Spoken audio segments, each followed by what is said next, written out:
अगर शास्त्र पर्याप्त होते तो भगवान को कभी धरती पर आने की जरूरत ही नहीं पड़ती। अवतार हुए क्योंकि शास्त्र असफल हो चुके थे।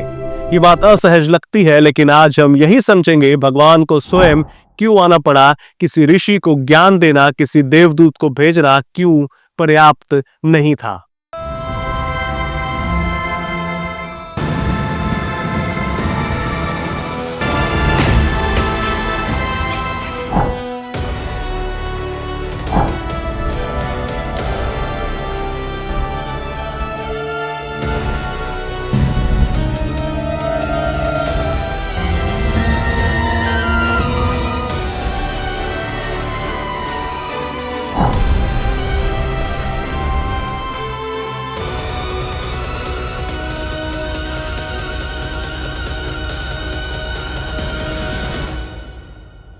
आज भी हमारे पास संविधान है, कानून है, नैतिक मूल्य लिखे हुए हैं, फिर भी अन्याय होता है, सत्ता अहंकारी रहती है।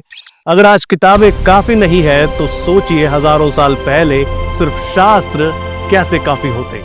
शास्त्र बताते हैं क्या सही है, क्या गलत है, लेकिन वो ये नहीं सिखा सकते कि सत्ता मिलने पर अहंकार से कैसे बचा जाए, भय में भी सत्य कैसे बोला जाए, युद्ध और मोह के बीच धर्म कैसे जिया जाए। महाभारत में धर्मराज युधिष्ठिर धर्म जानते थे, फिर भी हर निर्णय पर संघर्ष करते रहे। अगर धर्म जानना ही काफी होता तो महाभारत कभी होती ही नहीं। समस्या अज्ञान की नहीं थी, समस्या साहस और आचरण की थी।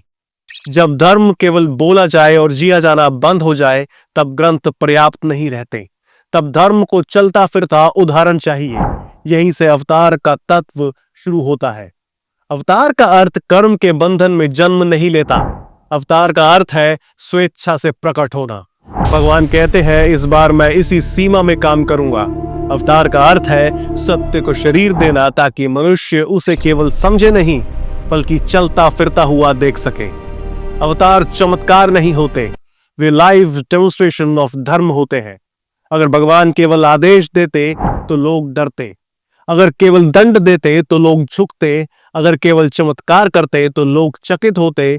लेकिन डर से चरित्र नहीं बनता, चमत्कार से विवेक नहीं आता।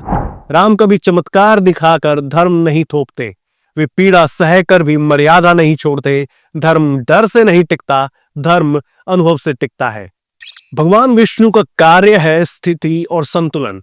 सृष्टि बनाना सरल है, संहार भी एक क्षण में हो सकता है, लेकिन संतुलन शक्ति और नीति का, अधिकार और कर्तव्य का, समाज और न्याय का सबसे कठिन काम है।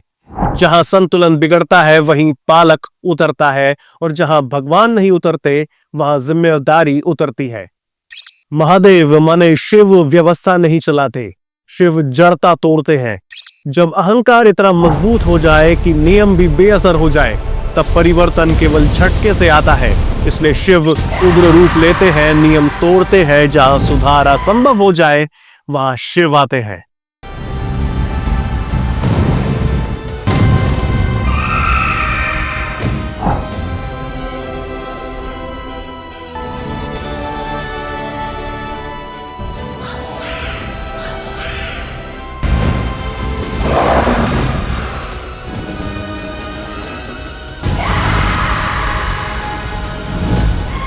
ब्रह्मा का कार्य है सृष्टि और संभावना।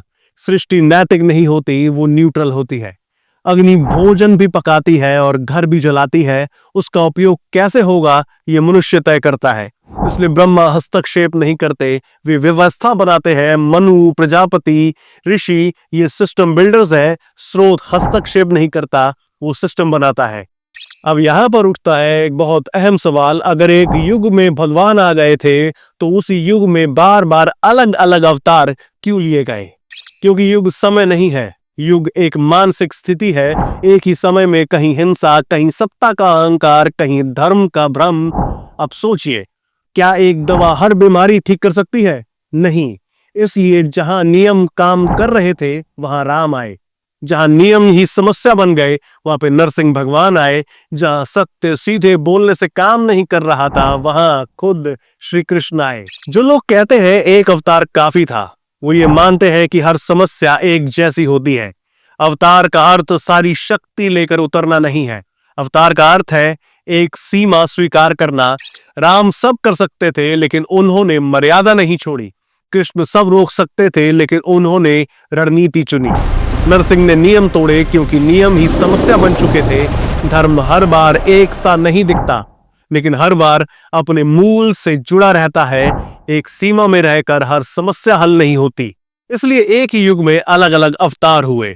अगर भगवान चाहते तो एक बार आकर सब कुछ ठीक कर सकते थे लेकिन उन्होंने ऐसा नहीं किया। ऐसा क्यों नहीं किया? क्योंकि अगर हर बार भगवान आकर सब ठीक कर दे तो मनुष्य कभी बड़ा नहीं होगा। वो केवल बचाया जाता रहेगा। सनातन मनुष्य को निर्भर नहीं, सक्षम बनाना चाहता है। अवतार समाधान नहीं है, अवतार दिशा सूचक है। वे कहते हैं ये रास्ता संभव है, अब तुम चलो। अब आते हैं आज के समय में। आज भी किताबें हैं, कानून है, आइडियोलॉजीज है, लेकिन सवाल वही है, सही जानना आसान है, सही चुनना कठिन। यही हर युग की समस्या है। भगवान इसलिए नहीं आए कि दुनिया बदल दे, वो इसलिए आए ताकि दिखा सके दुनिया जैसी है उसमें वैसे रहकर भी सही कैसे रहा जाता है। अवतार इसलिए नहीं हुए कि भगवान शक्तिशाली है, अवतार इसलिए हुए क्योंकि मनुष्य कमजोर है और उसे सीखना था।